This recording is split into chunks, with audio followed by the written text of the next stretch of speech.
Hola, me llamo Caleb. Bienvenidos a la episodio 2 de la Titans 2. Hoy, Marcus Mariota y en Jon Robinson confiamos. In the draft today. That's right, Caleb. The draft is over. We have our players. So this episode, we're going to feature all of our picks and talk about them. And we'll give our grades as well to each of the picks. Titans 2! Go Titans!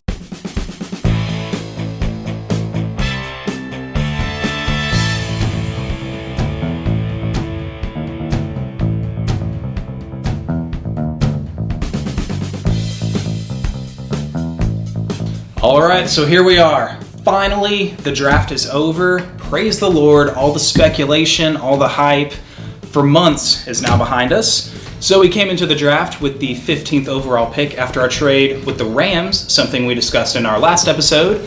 So apparently, though, Jon Robinson got a little too bored. He didn't want to wait around that long to pick up our first player. So what we did was we made yet another trade with the Cleveland Browns. We moved up 7 spots and back into the top 10, no less. But with this pick, everyone thought we would draft Laramy Tunsil, who was surprisingly still available. But why was he still there, you're asking? Well, here's why. There was a video that came out of Laramy Tunsil, and he's not the smartest guy in the world, apparently, because he was wearing the wrong helmet. And turned a lot of GMs off because GMs wanted him to be a football player. That's what they wanted to draft him for. So showing himself wearing the wrong kind of football helmet just doesn't help his case. You can see his breath. He must be somewhere very cold. I mean, the only place I can think of that would be even remotely this cold is like north of the wall or something.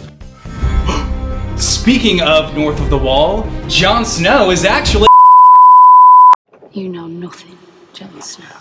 Laramy Tunsil ended up falling to the number 13th overall pick, which is not as high as he would have liked to be drafted.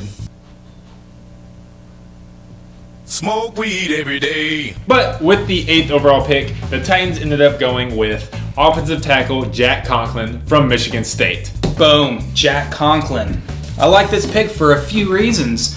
First of all, I don't know if you guys noticed, but look at the number he's wearing. Can you guys think of another player that also wore number 74 for our team?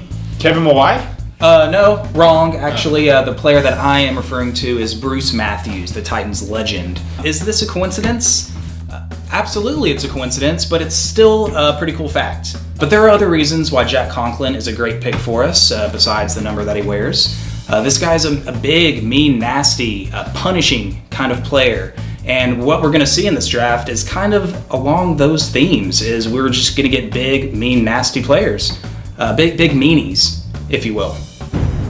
Jack Conklin is no Laramy Tunsil, but that's okay. John Gruden actually had him as the top-ranked overall offensive lineman in the draft. And this is just a hard-nosed football player coming out of Michigan State. He will probably immediately fill the position we need of right tackle on our line, protecting Mariota, and be a bookend to Taylor Lewan on the left side. He was actually a walk-on at Michigan State and built himself up to a scholarship player and then eventually a top 10 pick in the NFL draft. As we entered the draft and the offseason in general, everybody knew top priority, protecting Marcus Mariota, the franchise quarterback. And we did just that. We addressed that need right away. For my grade on Jack Conklin, I'm going to give this an A-. I think it's a great pick, but the minus just comes from having to move up and surrendering a 2nd-round pick and one of our 3rd-round picks. But that's the cost of doing business. But other than that, I think this is going to be a great fit for us. So after addressing our offensive line needs with the Conklin pick, we needed to fix some of the problems on the defensive end, mainly pass rushes, which we addressed with the next 2 picks in our 2nd round, Kevin Dodd and Austin Johnson. Kevin Dodd is a linebacker coming out of Clemson who was coming off a great last season with them. The pick looks good to me. I mean, he had 12 sacks last year for Clemson. Clemson had an extremely good team last year, making it to the national championship game and darn nearly winning it. If it wasn't for our 4th-round pick, they probably would have won. Go Derrick Henry. Ha! He's probably going to be playing outside linebacker right behind either Brian Arakpo or Derek Morgan, so he's going to be extremely key in rotating him in and out with those players. He's going to help out our pass rush on a team that only had 8 sacks over the final 6 games. And so I'm going to give this draft grade a 7 overall. So with our second of 3 second-round picks, we picked up Austin Johnson, a defensive lineman from Penn State.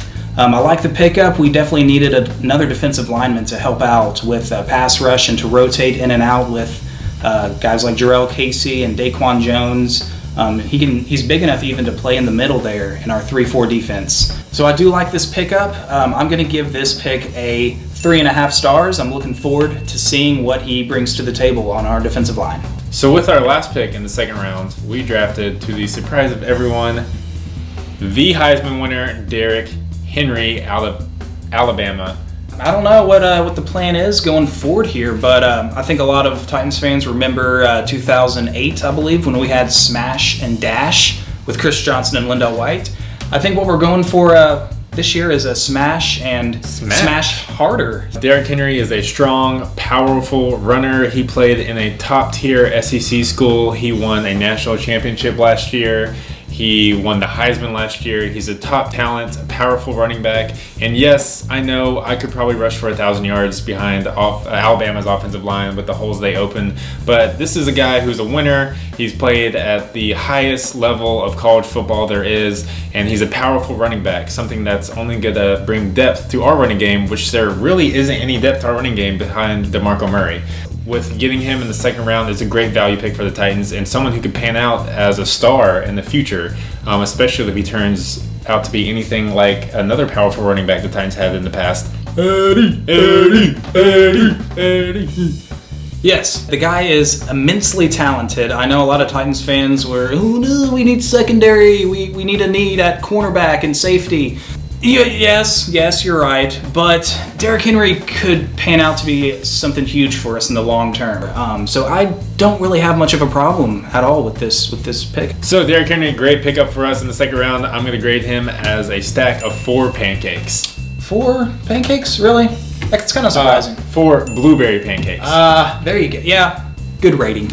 Now moving on to the third round of the draft, the Titans finally, to the relief of many Titans fans, drafted a player in the secondary. We drafted Kevin Byard, a safety from just down the road, MTSU Blue Raiders. The dude picked off 19 passes in his career, which is an MTSU record.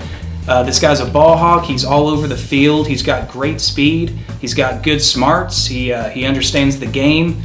But yeah, a lot of people are excited about this pick, not just because he's a local guy, but he's going to be a solid player for us. A lot of people had him graded pretty high. I'm going to give him 8 marbles. So with our 5th round pick, the Titans addressed a need at wide receiver and drafted Tajay Sharp out of Massachusetts, a solid player in college. He actually led all of college football last year in receptions with 111, and he's going to further add some depth to that position. So Tajay Sharp, good hands. Definitely gonna compete for one of our receiving positions this year. I'm gonna give this grade a butterfly's wing. So John Robinson apparently can't keep still for 2 seconds because we made another trade, kind of a minor trade with the Denver Broncos. We swapped some late round picks with them, but with one of those picks that we got from them in the 5th round, we drafted LaShawn Sims out of Southern Utah.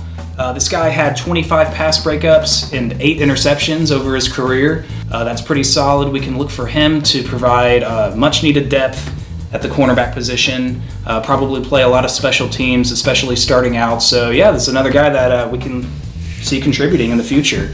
I'm going to give Sims a 49.8 approval rating. So pretty good, pretty solid. So another shocking surprise came in the 6th round of the Titans draft when we decided to draft a quarterback, which is something we did not need at all, but we went with it.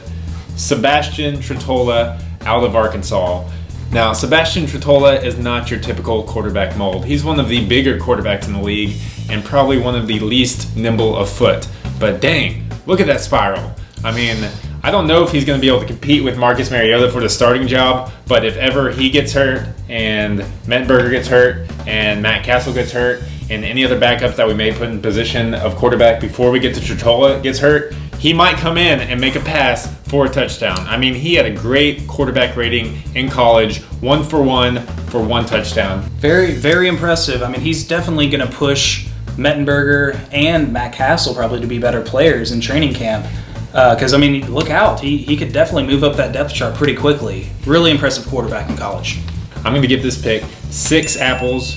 One of them, though, is being eaten by a worm currently. Fair. Moving on, we are in the 7th round now, and we picked up Aaron Wallace, who is a linebacker out of UCLA. Aaron Wallace, probably known as the linebacker that is not Miles Jack. So hopefully he can bring some talent and skill to that linebacker position, add some depth for us. This pick, I'm going to give Aaron Wallace 3 claps. So welcome to the team, Aaron. We're looking forward to seeing you out there. So in our previous trade with Denver, we also got the final pick in the whole draft, which is known as Mr. Irrelevant. But this year's Mr. Irrelevant is going to be anything but irrelevant. And with this last pick, we drafted Colin Reese.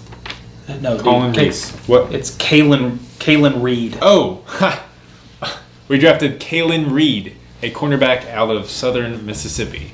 He's a smaller cornerback at only 5'11" and under 200 pounds, but he ran a 4.3 in the 40, so he's got some speed, and I think he's going to be, a solid player that can make the team and add some depth to our cornerback position. So I'm going to give Mr. Irrelevant, the final pick in the draft, a rating of 3.1415936793389462384626. What? Dude, you're just reading pi, the number of pi. No, this was the rating I just came up with them in my head. Like, that was my draft rating for Colin Reese. So that is going to wrap up our draft coverage. We're going to move on now, though, to a special segment. We're going to bring in our Titans expert analyst.